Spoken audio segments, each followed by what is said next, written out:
Shalom, selamat pagi buat kita semuanya. Haleluya, saudara siap dengar firman Tuhan?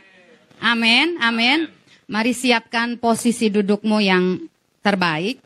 Dan dengan rasa hormat kita akan dengar firman Tuhan ini. Saudara percaya firman itu jadi terang buat hidup kita? Firman akan jadi lampu yang akan memperlihatkan apa yang ada di dalam hati kita. Bukan untuk mempermalukan, tapi firman akan membuat kita melihat diri kita yang seutuhnya di dalam Kristus. Amin. Bapak Ibu yang dikasihi Tuhan, sadar atau tidak disadari oleh setiap kita, baik saya maupun saudara, disadari atau tidak, sebenarnya seseorang itu akan menentukan nasib hidupnya sendiri. Seseorang itu akan menentukan nasib hidupnya sendiri. Saudara boleh dapat janji Tuhan setinggi apapun, tapi tahukah engkau ada faktor yang ditentukan dari diri kita. Makanya banyak orang gak sampai goalnya seperti yang Tuhan janjikan, bukan karena Tuhannya gak sanggup, tapi faktor di dalam dirinya. Katakan amin. Sekalipun faktor luarnya bagus, faktor luarnya mendukung, tapi yang menentukan faktor luar itu berguna dan membuat dirinya berhasil adalah diri kita sendiri. Saudara boleh punya banyak orang yang mendukung, yang mengajar, tapi yang menentukan semua yang diajari itu mengantar kita berhasil, itu diri kita sendiri. Agak aneh nih Bu Gembala ya. Masa hari ini bicara tentang diri sendiri, masa nggak ada faktor Tuhannya? Karena Tuhan memberikan kebebasan buat kita. Memberi keputusan, dia nggak jadikan kita robot, saudara. Nah, saudara, yang di dalam diri kita ini penting, katakan sama-sama penting. Yang di dalam diri saudara dan saya itu penting. Mau khotbah sebagus apapun, buku secanggih apapun yang kita terima, tetapi yang di dalam diri kitalah yang menentukan. Orang tinggal serumah aja, ada yang rajin, ada yang kurang rajin ya, biar enak ya. Ada yang bangun pagi, ada yang bangunnya tidak pagi. Bukan kepagian saudara, kurang pagi maksudnya. Dan saudara, seringkali kita pakai kaca pembesar, itu untuk melihat yang di luar. Kita lupa pakai kaca pembesar untuk melihat yang di dalam kita. Mari kita buka dulu Amsal 12 ayat 24. Saudara, waktu saya siapkan ini, saya pun rasa dikuatkan, ditegur, dinasehati oleh firman Tuhan. Banyak orang karismatik kebablasan dengan namanya doa semata. Tapi gak pernah buat keputusan untuk dirinya yang terbaik. Gak pernah mau capek, gak pernah mau sangkal diri, gak pernah mau bersedia dinilai berbeda, gak pernah bersedia dinilai bodoh sama orang lain. Anda tahu nggak kalau orang, firman Tuhan bilang begini kan, berbahagialah orang yang melakukan, mendengar dan melakukan. Mereka disamakan dengan orang yang membangun rumah, yang satu di atas dasar pasir, yang satu di atas dasar batu karang. Orang yang membangun di atas dasar batu, dia harus gali dalam-dalam. Dan kayaknya lebay, katakan lebay. Anda harus tahu, orang yang bersedia membuat keputusannya bisa dinilai lebay. Apa nggak lebay kalau ngomongnya di grup itu mesbah terus tiap hari? Itu lebay, nggak perlu begitu. Beneran, 5 gadis bijak itu tidak terlihat kalau dia bijak di antara yang bodoh sampai mempelai datang. Sama semuanya. Oleh sebab itu penting membuat keputusan dari diri kita sendiri. Amsal 12 ayat 24, mari kita lihat ayat ini. 2 ya.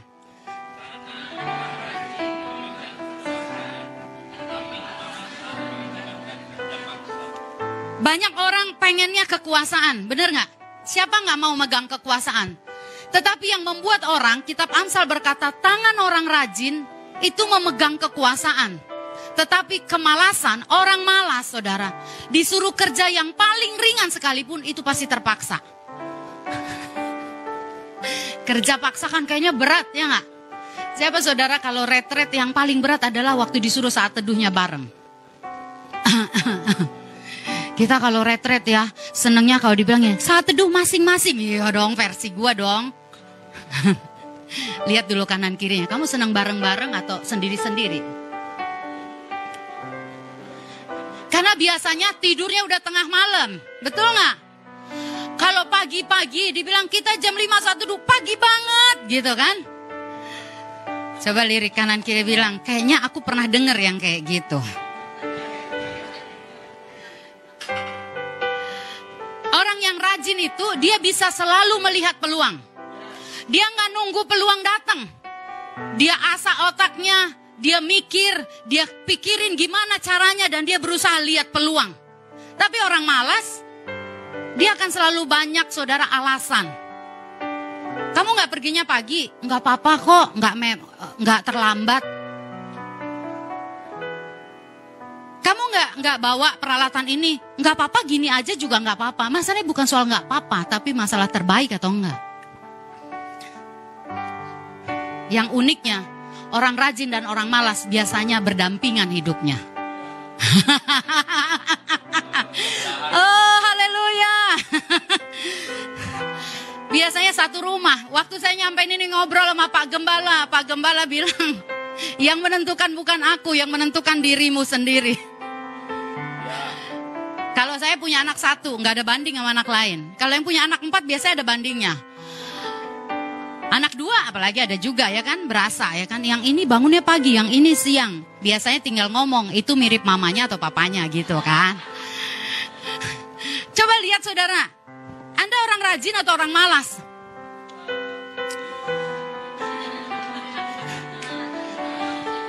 Orang rajin yang pegang kekuasaan.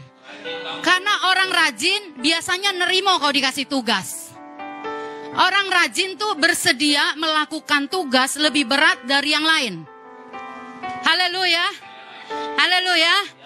Orang rajin tuh gak langsung kalau pembagian tugas panitia pulang di luar. Dia pasti nunggu bagian gue yang mana nih. Kalau kepepet dia akan bilang begini, aku gak bisa, aku harus berangkat kerja. Tapi aku disuruh apapun oke, itu orang rajin. Bilangin dong kanan kiri, itu orang rajin tuh, dengerin tuh, itu orang rajin. Saudara, karena banyak orang dalam kerajinannya itu tanda kutip, dia kalau dibayar baru rajin. Kenapa kalau di kerjaan kita bisa rajin? Karena wani piroh ya toh. Padahal Anda lupa firman Tuhan bilang begini, tangan orang rajin memegang kekuasaan. Engkau akan belajar dari tiap kerajinanmu, engkau akan dapat hikmat di sana. Tapi orang yang lamban selalu kerja paksa, namanya orang kerja paksa pasti hasilnya gak bagus. Makanya orang kalau nyuruh orang males ya saudara, itu perlu kesabaran dan kelapangan hati. Karena kadang yang dikerjainnya gak bagus, kita yang nyuruh yang nyelesainnya. Tapi saya percaya di GPI Kemah Pujian banyak orang rajin. Haleluya. Saya lihat muka-muka orang rajin, muka orang berkuasa semua. Bukan muka orang yang sok berkuasa ya saudara. Saya lihat wajahnya dari Adel sampai belakang Mas Kikis. Muka orang yang memegang kekuasaan. Haleluya. Sampai yang pojok ini pengantin baru, dia pun orang yang memegang kekuasaan. Aduh, haleluya. Tuhan ampun yang rajin bangun siang. Coba lihat dulu, kita belum sampai nih ke intinya, baru pembukaan ayat 25. Ayat 25-nya kita baca. 2 ya. Kekhawatiran dalam hati membungkukkan orang, tetapi perkataan yang baik mengembirakan dia. Saudara tahu namanya kekhawatiran, yang belum terjadi udah dipikirin. Disuruh ngelamar kerja, kamu ngelamar kerja lagi yang bagus. Nanti kalau itu nggak bisa, belum kejadian dia udah bungkuk. Haleluya. Kita bilang coba dulu bikin masakan ini, kamu jual. Nanti kalau nggak ada pembelinya, belum kejadian lu udah takut. Haleluya. Ini kita akan belajar saudara, ada orang malas, ada orang rajin. Ini ada orang kekhawatiran nih. Tetapi perkataan yang baik menggembirakan dia. Saudara, yang di dalam kita ini yang menentukan. Katakan amin. Orang yang mendukung tuh nggak akan berguna kalau kitanya sendiri khawatir. Katakan jangan khawatir. Orang yang khawatir itu saudara, disuruh misalnya ngurus surat. Saya kasih contoh ya. Kamu pergi dulu ke kelurahan, urus dulu, perbaiki dulu kartu keluarga. Bukan kartu kredit saudara, ke kelurahan ya. Kartu keluarga kita perlu diperbaharui. Orang malas, itu nggak mau saudara dikasih kerjaan baru. Dia akan bilang gini, nanti ketemu siapa? Udah dikasih tahu, ntar gimana ngomongnya? Ya lu diri aja di situ, temenin dong. Nah kan, orang malas selalu bikin yang nyuruh ikut terlibat. Katakan haleluya. Aku nih sambil ngelirik anak-anak remaja, jangan malas-malas kau disuruh. Mereka muka-muka akan memegang kekuasaan. Haleluya. Amin. Saya selalu bilang gini, apa sih yang gak bisa? Apa sih yang gak bisa? Yang bikin kita gak bisa tuh gengsi sama males. Besok-besok kita mulai latih anak-anak kita suruh dulu urus macam-macam ya kan. Urusannya bukan di dapur. Urusannya ngurus surat-surat ketemu orang dulu ya kan. Langsung aduh aku gak mau. Kita baca tuntaskan dulu 26-27. Saudara, kalau engkau memegang kekuasaan, engkau sudah melewati jalan-jalan yang ditempuh oleh anak buahmu. Engkau punya hati itu beda loh. Kau tahu kesusahan anak buahmu. Tapi kalau tiba-tiba engkau megang kekuasaan, gak pernah ngerjain yang kau suruh, kau gak tahu kesulitannya. Betul gak? Tiba-tiba kita tuh gak punya empati. Kalau nyuruh tuh lupa ngasih uang es. Karena dia gak pernah ngerasain nunggu orang kelurahan lama ya kan. Harus beli minum. Kita kan bilang itu kan gratis. Aku lihat ya udah aku googling. Itu gratis. Itunya gratis. Kaki gue cenut-cenut. Tenggorokan kering. Itu gak gratis. Haleluya. Bener gak? Makanya orang rajin. Waktu dia memegang kekuasaan. Orang yang dipimpinnya tuh bersuka cita. Tapi orang kalau kekuasaannya hasil turunan. Warisan. Karena anak bos jadi bos. Biasanya dia gak punya empati saudara. Kita bangkit berdiri dulu ya. Karena saya lihat saudara sukacita banget, semangat banget gitu. Haleluya, kita lihat dulu ayat 26-27. 2 ya. Orang benar mendapati tempat pengembalaannya, tetapi jalan orang fasik menyesatkan mereka sendiri. Lanjut. Orang malas tidak akan menangkap buruannya, tetapi orang rajin akan memperoleh harta yang berharga. Oh, ayat 27 kita ulangi dulu. Tempatkan dirimu jadi orang rajin. Katakan haleluya. Amin. 2, 3. Orang malas tidak akan menangkap buruannya, tetapi orang rajin akan memperoleh harta yang berharga. Saya baca, aduh Pak Gembala kencang sekali. Saya baca ini versi firman Allah yang hidup ya, ayat 27. Orang malas bahkan tidak mau menyiapkan daging binatang hasil buruannya. Udah dapat buruan, dia gak mau olah.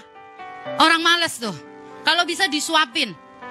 Tetapi orang rajin memanfaatkan segala sesuatu yang ditemukannya. Katakan amin. Saudara akan ketemu peluang bukan karena cuannya gede. Tapi karena engkau melihat, aku bisa belajar dari tiap kesempatan yang ada. Gak selalu ngomong untungnya. Tapi waktu engkau belajar, engkau akan memegang kekuasaan. Katakan amin. Silahkan duduk saudara.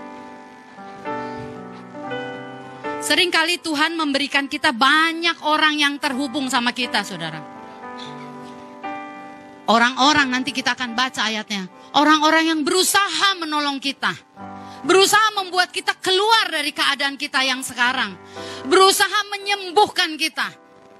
Tapi banyak orang, dia tetap memutuskan dengan keinginannya sendiri. Dengan segala faktor luar, saudara. Banyak orang gak mau dipengaruhi oleh orang di sekelilingnya. Makanya ada orang yang dikelilingi orang pinter, tapi dia gak naik-naik kelas. Kenapa? Karena dia gak mau dipengaruhi. Makanya yang malas tetap malas. Yang bodoh tetap pintar. Itu namanya yang bodoh tetap pintar ngeles, ya kan? Itu sebabnya perlu untuk memperbaiki diri. Siapa kita itu ditentukan bukan faktor luar semata. Faktor luar sangat menolong, tapi itu akan tidak menjadi berguna sama sekali waktu kita nggak bisa bekerja sama. Alkitab mencatat, seorang yang punya faktor luar yang sangat bagus, dikelilingi oleh orang-orang yang baik dan benar. Tapi kenapa akhir hidupnya tragis? Namanya Yudas Iskariot. Dia jadi orang dekatnya Yesus. Nggak mungkin bendahara nggak deket. Betul nggak? Dia jadi orang kepercayaannya Tuhan. Tapi Yudas tidak mau dipengaruhi oleh kebaikan dan kebenaran yang ada dalam diri gurunya. Yang ada saudara apa? Yudas justru jadi oposisinya Yesus. Waktu ada seorang wanita mengurap Yesus dengan minyak narwastu yang mahal, Yudas jadi oposisinya Yesus. Sekian tahun bisa bareng-bareng. Sekian tahun dengar pengajaran yang sama. Tapi kalau engkau tidak memberikan dirimu dan hatimu untuk dipengaruhi, satu hari engkau akan jadi oposisi akan kebenaran. Yudas gak berubah, orientasinya uangnya gak berubah. Makanya saudara, di waktu kedatangan Tuhan Yesus nanti, itu yang saya bilang. Yang membawa buli-buli minyak, berat loh, minyak itu ukurannya beda dengan air. Yang membawa buli-buli minyak dan yang tidak membawa, itu akan terlihat waktu kedatangan sang mempelai. Di sanalah baru kelihatan mana yang lebay itu, yang bodoh atau yang bijak. Saya juga berpikir gini saudara, saya baca firman Tuhan, tulisan Rasul Paulus. Pergaulan yang buruk merusak kebiasaan yang baik. Tapi kenapa Yudas ada di lingkungan yang bagus? Dikelilingi oleh murid-murid. Dia menyaksikan mujizat yang dilakukan gurunya. Dia melihat Tuhan yang dia sembah, Yesus gurunya itu, mendemonstrasikan kuasa Allah. Bahkan tidak henti-hentinya mengajari murid-muridnya yang 12. Tapi kenapa Yudas orientasinya gak berubah? Dengerin jemaat Tuhan. Kita bisa terlibat di pelayanan. Kita bisa ngomong fasih tentang bahasa-bahasa yang rohani, yang Alkitab. Tapi tahukah engkau, keputusan di dalam hatimu itu yang membuat engkau mengalami terobosan atau enggak? Karena satu hari Yudas pun ada berkumpul dengan orang-orang Farisi. Dia bikin sekutu yang lain. Saya mau bilang gini saudara. Kita ketemu cuma beberapa waktu loh. Betul gak? Di gereja hanya beberapa saat. Setelah engkau pulang ke gereja, disitulah keputusanmu itu menentukan nasibmu. Ada orang suka bilang gini, mana janji Tuhan? Kadang saya mau bilang begini. Kita tuh sering jadi orang yang gak fair. Berani nanya janji. Berani mau klaim. Cek udah bayar premi apa belum. Betul apa betul? Mana orang asuransi di sini? Gak bayar premi kok mau ngeklaim. Kalau orang bayar asuransi saudara, ikuti asuransi jiwa atau asuransi kesehatan. Dia gak bisa klaim waktu dia sakit untuk di cover. Karena dia gak bayar. Tapi banyak kita, keputusan kita itu seperti premi membayarnya. Sehingga kau bisa klaim. Karena Tuhan yang saudara saya sembah dan saya sembah, itu Tuhan yang sebenarnya gak perlu ditagih. Dia tahu. Dia tahu. Makanya waktu dia ketemu Abraham, dia bilang Abraham, dia Allah yang mengganjar Abraham dengan segala kebaikannya. Amin. Yudas unik ya. Ada di lingkungan. Kalau kita kadang bilang begini ya, aduh kalau gua ketemu Tuhan mau begini. Enggak juga kok. Ada faktor persembunyian hati kita kok. Buktinya dia ketemu Yesus di akhir masa hidupnya. Dia mati gantung diri. Yudas mati gantung diri. Itu karena apa? Uang hasil penjualan sang guru. Ngeri ya? Kejahatan Yudas tuh mulai dari yang kecil gak diberesin. Saudara, kau boleh ada di rumah Tuhan. Kau boleh pelayanan. Tapi kalau kejahatanmu gak pernah diselesaikan, itu akhirnya pasti tragis. Kadang-kadang kalau gitu yang ditanya gerejanya ya. Itu kok gerejanya gitu ya? Gerejanya ngajarin pergaulan yang benar. Tapi engkau bisa bergaul yang gak benar di luar. Karena ketemu di gereja cuma 3 jam, paling lama 5 jam. Tapi yang sekian jam di luar. Ketika satu hari ada orang-orang yang melayani jatuh dalam perzinahan, saudara. Yang ditanya mana? Gerejanya. Gereja itu hanya faktor luar, katakan amin. Faktor luar yang menentukan kita. Nah saudara, saya akan ajak kita lihat Markus 2 ayat 3 sampai 5. Keberhasilan hidup kita saudara, banyak sekali ditentukan oleh keputusan yang kita buat hari ini.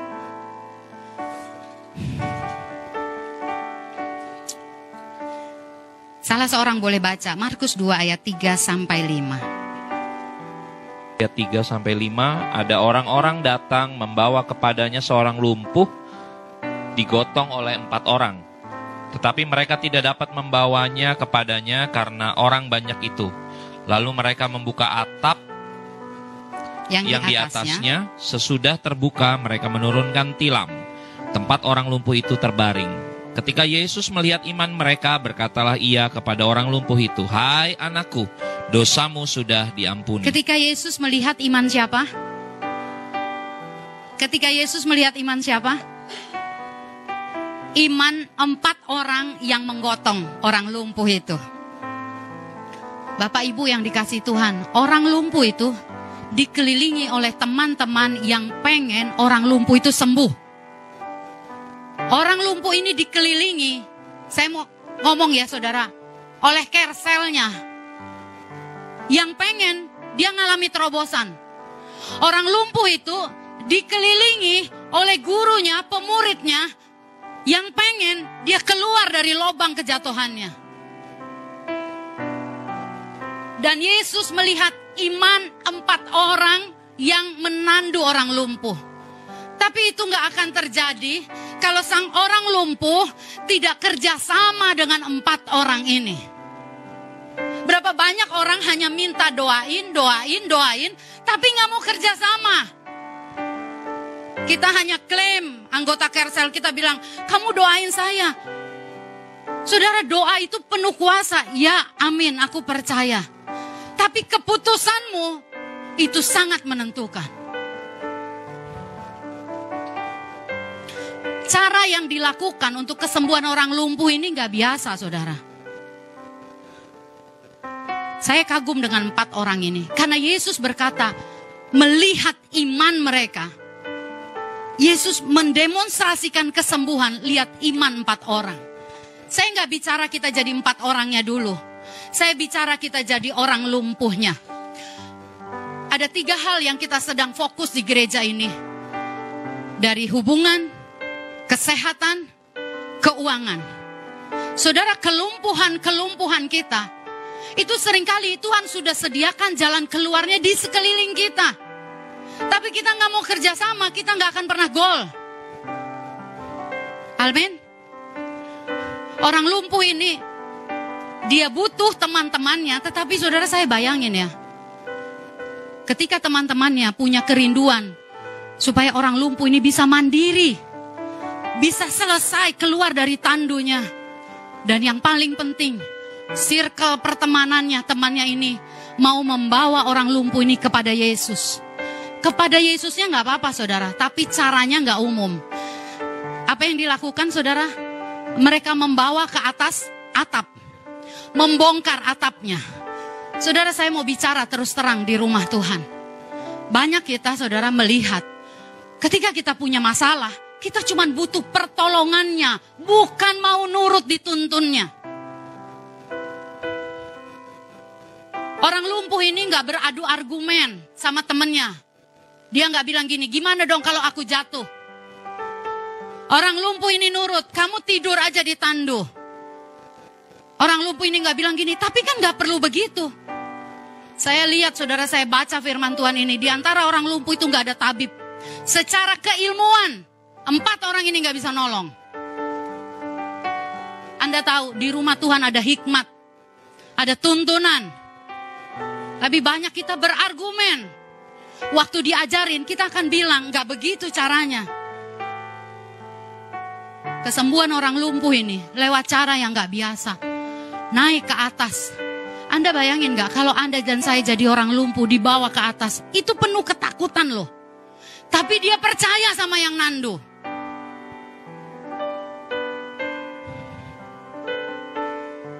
Kadang-kadang saya suka prihatin, saudara. Ketika orang datang udah hancur lebur, udah babak belur, udah benyek baru datang. Ya, di rumah Tuhan ada kasih, ada penerimaan. Tapi engkau kehilangan waktu-waktumu. Pertolongan untuk kelumpuhan orang itu Tuhan sediakan melalui orang yang berbeda. Saudara, coba cek dulu hari ini diri kita. Ada nggak kelumpuhan soal hubungan?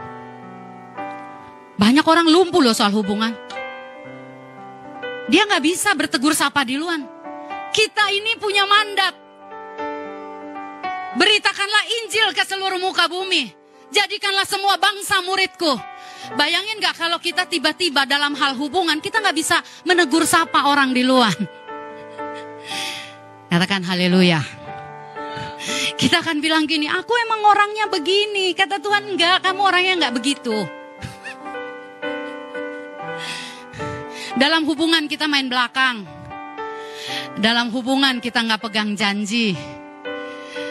Aku gak menghakimi lo ya, aku cuman bacain. Aku cuman menyingkapkan. Saudara, dalam hubungan ya, saya mau bilang begini.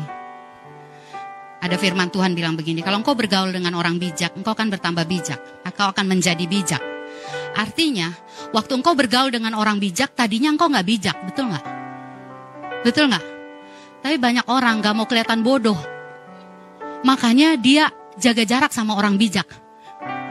Dia senang mainnya tuh sama teman selevelnya. Apalagi gini saudara, banyak orang senang menghabiskan waktunya banyak sama orang yang di bawah dia supaya dia kelihatan pinter.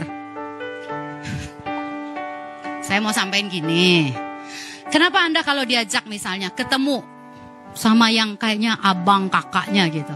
Aduh, udah langsung gitu. Aduh, halo murid-murid. Kenapa? Karena tiba-tiba kita kayak dikoreksi, kita kayak dinasehatin, kita kayaknya jadi kayak lebih rendah, lebih bodoh. Kita akan bilang kayaknya masukannya ini doang. Iya ini aja gak lu lakuin. Aku mah ya kalau ketemu, siapa lagi di sini, kalau Pak Sutri ada Kasari. Kalau ketemu Kasari ya gitu-gitu aja kok nasehatnya, ya kan? Ketemu Yud, Bang Adit Kani, ya gitu-gitu aja nasehatnya. Ketemu pemimpin Kerselku, ya gitu-gitu aja. Saya mau kasih tahu yang gitu-gitu aja itu bisa jadi jalan seperti orang lumpuh disembuhkan. Amin. Saya mau bilang gini saudara, kalau engkau punya masalah keuangan, jangan lihat, gembala gue mah gak bisa nolongin soal uang. Enyah engkau kok begitu. Gak boleh gitu. Saudara ingat ya, empat orang yang menandu orang lumpuh itu nggak punya soal dicatat di Alkitab ya saudara, tabib. Tapi kok mereka yakin lu bisa sembuh. Dan orang lumpuh ini nggak bilang gini, secara ilmu kedokteran nggak ada. Kami punya juga teman-teman yang pendeta tapi pengusaha. Itu lebih nggak enak lagi. Kalau ada orang punya masalah keuangan, datang ke dia, ngelihatnya dia pengusaha, minta bantuan. Tapi saya mau kasih tahu, kalau engkau percaya, engkau dikelilingi oleh 4 orang, engkau dikelilingi oleh pertolongan Tuhan di sekelilingmu di rumah Tuhan, engkau akan punya hati itu yang butuh memang kerendahan hati. Kalau saudara nih terlibat masalah keuangan, saya mau ngomong keuangan dulu ya. Saudara perlu jujur datang. Datang tuh bukan ngomong, segini utangku mohon dibayarin. Enyah kau.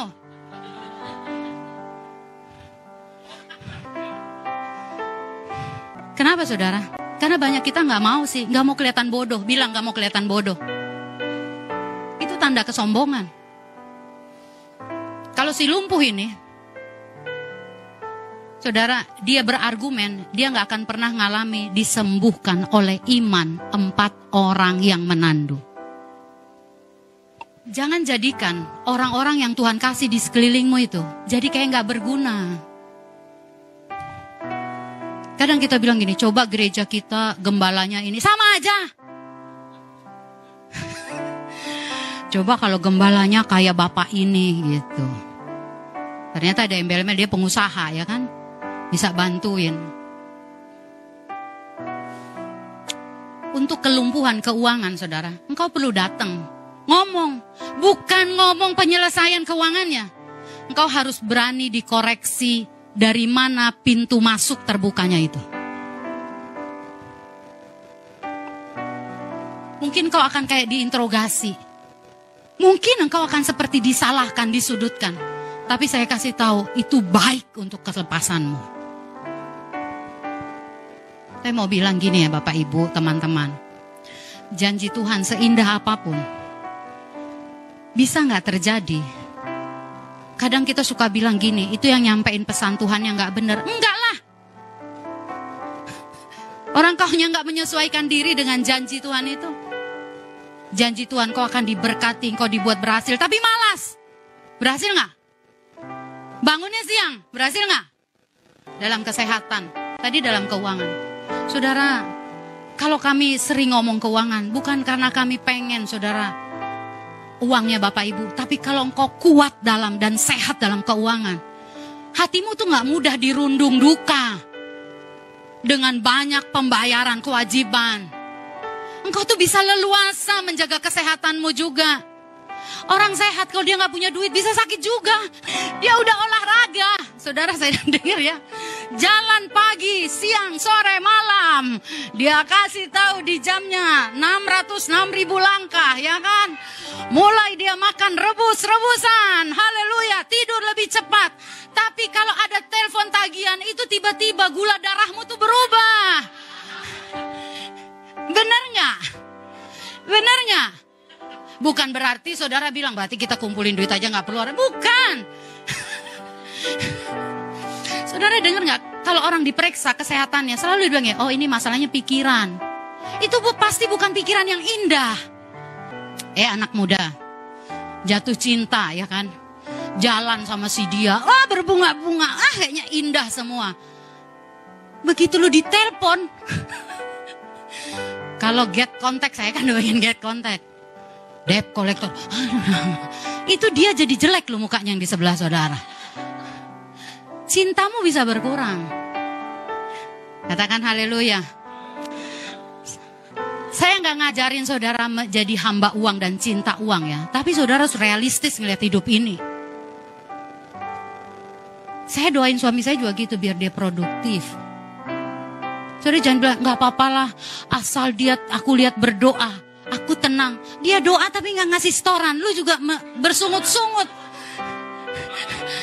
Bener nggak? Dia doa rajin nih. Biasanya kan ibu-ibu udah pasang list pengeluaran ya. Ibu-ibu bikin list pengeluaran, suaminya doa. Dia akan bilang lama banget doanya. Kok dia udah mau ngasih setoran? Tapi saya mau bilang, jujur saudara, dan keuangan itu bukan sesuatu yang sulit bagi Tuhan. Amin. Kalau kau lumpuh di situ. Makanya ada di kitab pengkhotbah bilang gini, hikmat orang miskin itu disepelekan. Kalau kau dikasih hikmat, tapi kau miskin, kau kasih hikmat untuk orang kaya, kau direndahkan. Betul.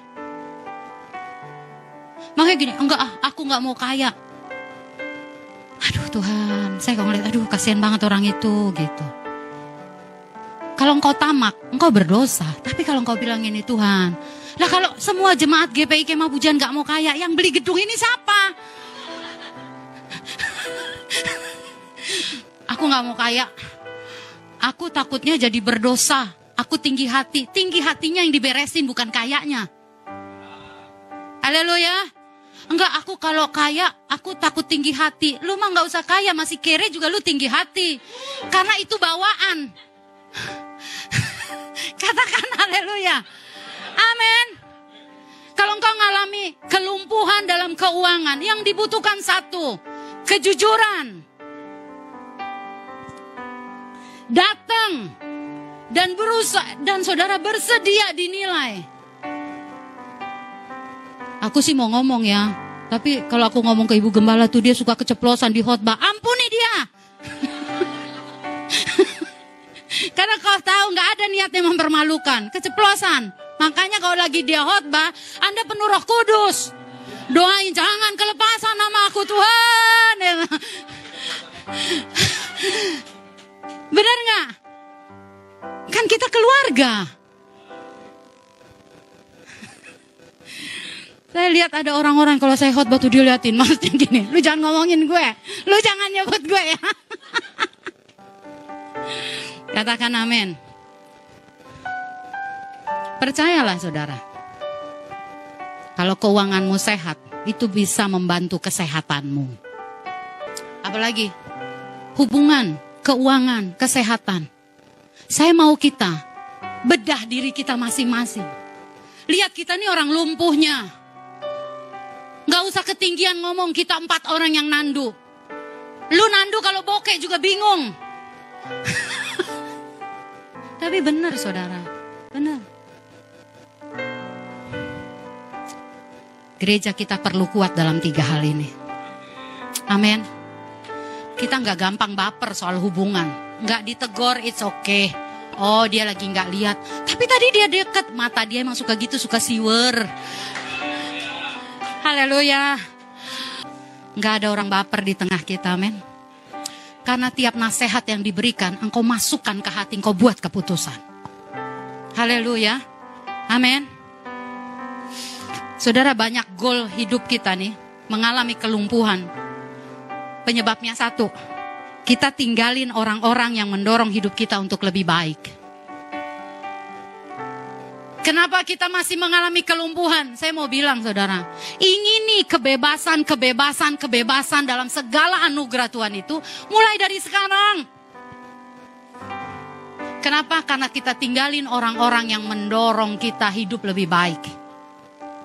Saya dulu paling kesel kalau suami saya, waktu dulu saya masih belum menikah saudara. Saya paling kesel kalau suami saya ketemu dia. Yang ditanya tuh ya, kurang gaul. Sementara saya suka nonton, apa. Yang ditanya suami saya gini, gimana saat teduh pribadi? Langsung gitu. Dulu saya gitu. Calon suami. Oh iya, belum menikah udah suami om. Kenapa saudara?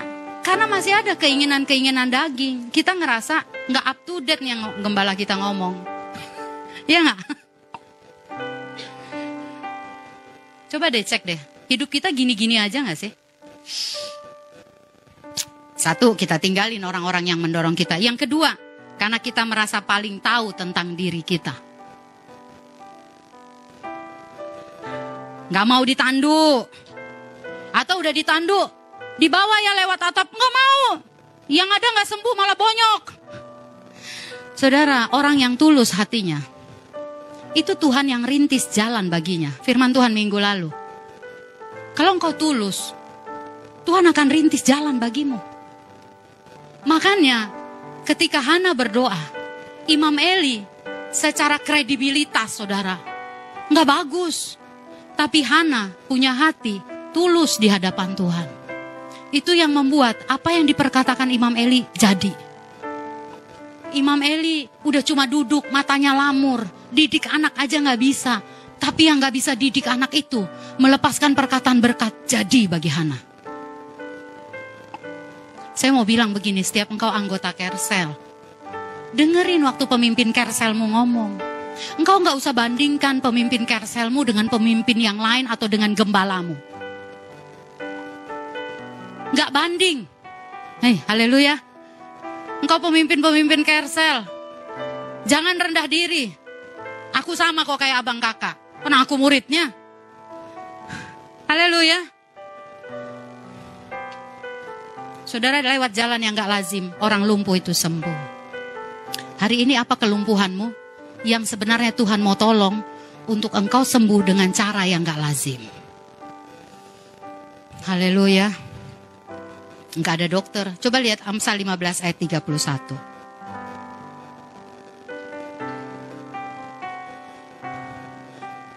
Kita bilang gini, saudara punya pergumulan, kelumpuhan. Anda doa aja sama Tuhan. Anda tahu nggak Tuhan bisa kasih jawaban lewat mana?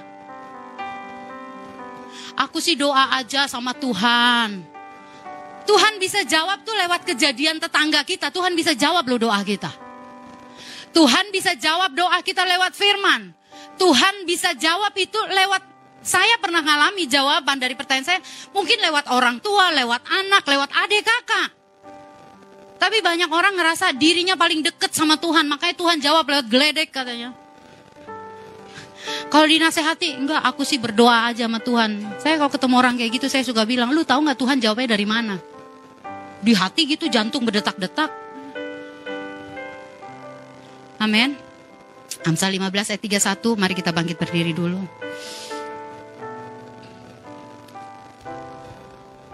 Anak-anak yang bersekolah, kadang-kadang ya jawaban Tuhan itu lewat orang tuamu yang cerewet. Katakan haleluya. Orang tuamu yang ngoceh terus. Itu jadi jawaban Tuhan. Saya lihat ya kadang-kadang orang tua tuh, karena dia mengasihi anaknya, Tuhan tuh bisa kasih hikmat loh di hatinya. Dia bisa bilang gini, buku gambar gak kamu bawa? Dia gak tahu kalau ada pelajaran buku gambar hari itu. Tapi itu hikmat Tuhan. Kalau engkau biasa mengabaikan perkataan orang tuamu, engkau akan alami itu kesusahan yang gak perlu. Harus balik, atau paling gak digosen. No, ada anaknya, dia ingat juga orang tuanya pernah ngingetin. Jadi banyak pertolongan kita, katakan amin. Makanya hati itu harus dijaga. Bilang, aku harus jaga hati. Kalau engkau sedang alami lumpuh ya saudara, kesehatan, keuangan, hubungan, jangan pura-pura baik, jangan purba. Betul gak? Jangan purba, katakan jangan purba. Jangan pura-pura baik. Jangan kasih alarm palsu, kata Pak Gembala. Jangan bilang kita gak apa-apa. Setiap kali diomongin apa, aku oke. Belum terlalu parah. Kalau udah parah berat nolonginnya. Coba goncang dulu bahu kanan kiri.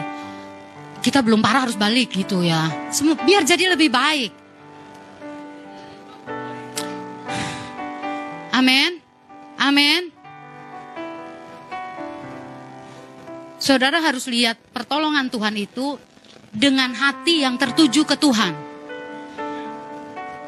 4 orang ini bukan jawaban buat orang lumpuh. Yesus jawabannya. Buat hidupmu, buat kelumpuhanmu, bukan gembala jawabannya. Tuhan jawabannya. Yesus jawabannya. Tapi dia bisa titip hikmat lewat pemimpinmu. Dia akan ajarin kau keuangan, kesehatan, sekalipun dia bukan pakar keuangan, bukan pakar kesehatan. Dia memang gak bisa kasih langsung, oh utangku 100 juta, nih 120 deh, 20 buat modal. Gak bisa dia begitu. Tapi Anda harus tahu, orang benar, di atas kepala orang benar itu ada berkat. Amin. Dia bisa arahkan seperti Elisa mengarahkan janda. Yang waktu itu saudara sudah kehabisan uang. Ada orang istri Nabi yang ditagih hutang. Nabi gak punya uang, katakan Nabi gak punya uang.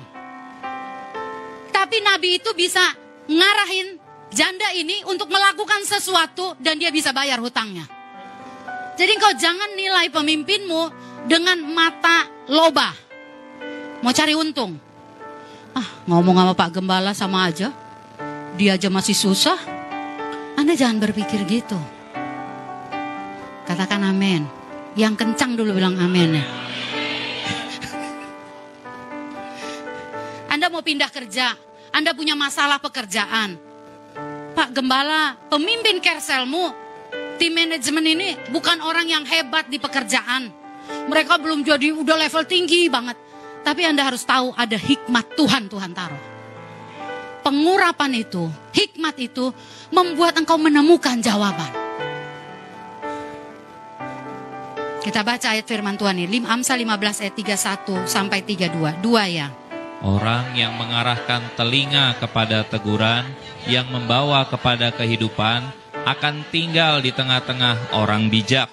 Siapa mengabaikan didikan, membuang dirinya sendiri, tetapi siapa mendengarkan teguran, memperoleh akal budi. Katakan amin.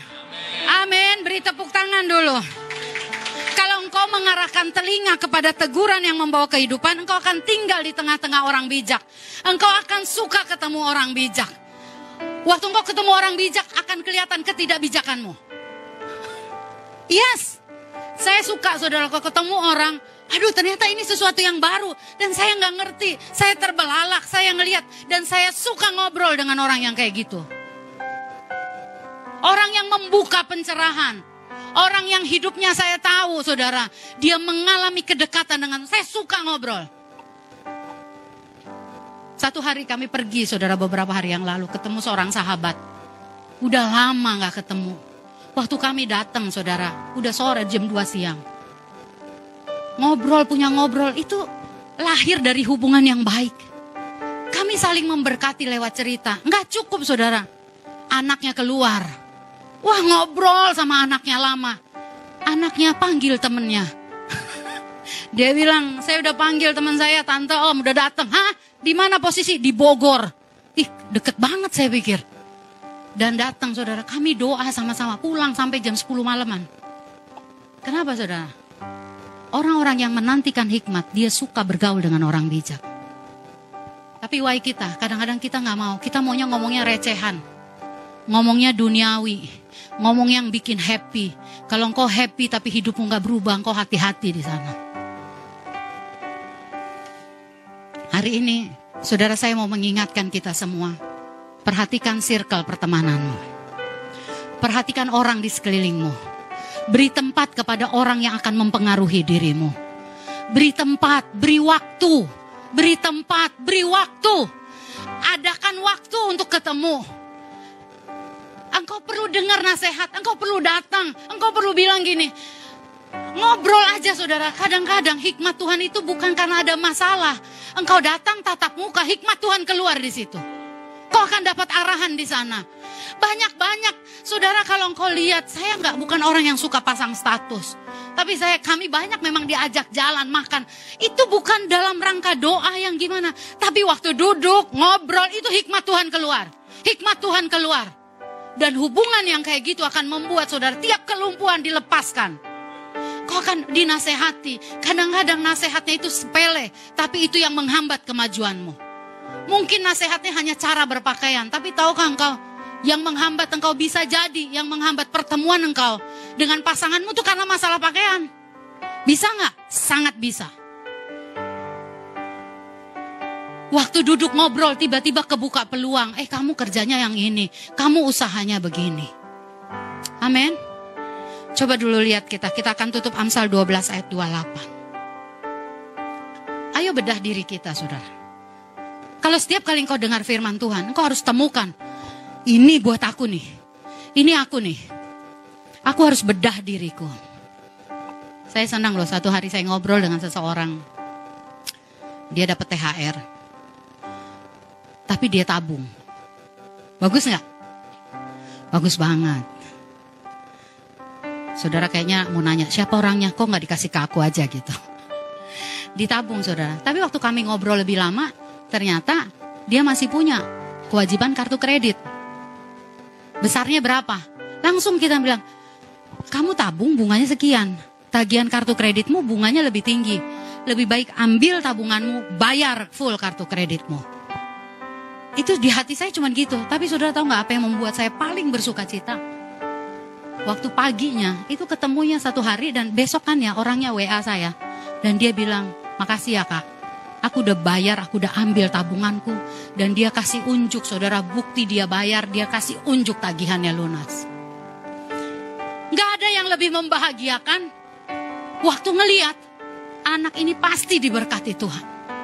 Karena dia ngerespon. Dia gak cuman bilang ya di mulut tapi gak dilakukan. Saya gak berharap tadinya akan secepat itu. Saya pikir saya kasih catatan di handphone saya akan follow up lagi orang ini. Tapi waktu esoknya saya dikasih WA itu hati saya kayak terharu gitu. Saya kayak, Tuhan, berkatilah dia Tuhan. Berkati, lihat hatinya yang mau diarahkan. Kalau engkau diarahkan saudara, pengarahannya cuma dituntunnya itu sedikit. Tapi hati yang taat itu mendatangkan perkenanan Tuhan. Mendatangkan perkenanan Tuhan. Hati yang taat mendatangkan perkenanan Tuhan. Apa yang gak kau minta, dia mau limpahkan kepadamu. Amsal 12 ayat 28 kita baca sama-sama. 2 ya. Di jalan kebenaran. Sekali lagi 2 ya. Di jalan kebenaran. Kalau engkau ikuti tuntunan dan hatimu terus bersekutu dengan kebenaran, dengan firman, engkau akan lihat jalanmu itu menuju hidup. Menuju hidup, menuju hidup. Karena firman berkata, akulah jalan kebenaran dan hidup. Kalau engkau jalan dalam kebenaran, engkau menuju hidup. Kenapa harus takut dengan maut? Engkau gak perlu takut karena engkau sedang berjalan di jalan kebenaran. Amin. Hari ini saudara, ayo kita bedah diri kita semua di hadapan hadirat Tuhan. Tuhan, aku nih masih ngalamin ini. Tuhan, orang gak tahu sebenarnya aku punya, saudara. Punya titik-titik gelap di hatiku. Yesus ngajarin sama murid-muridnya, sangkal diri, pikul salib. Tapi Yudas bisa jalanin yang beda loh. Yesus ngajarin, sangkal diri, pikul salib. Tapi Yudas, dia selalu curi uang. Dia jual gurunya. Kenapa itu terjadi? Karena gak pernah diberesin yang di dalam. Ayo hari ini dalam penyembahan kita, koreksilah ketakutan kita, saudara. Koreksilah ketidakpercayaan kita. Ayo kita sama-sama koreksi diri kita di hadapan Tuhan. Koreksi ketertutupanmu, saudara. Dan ketertutupanku.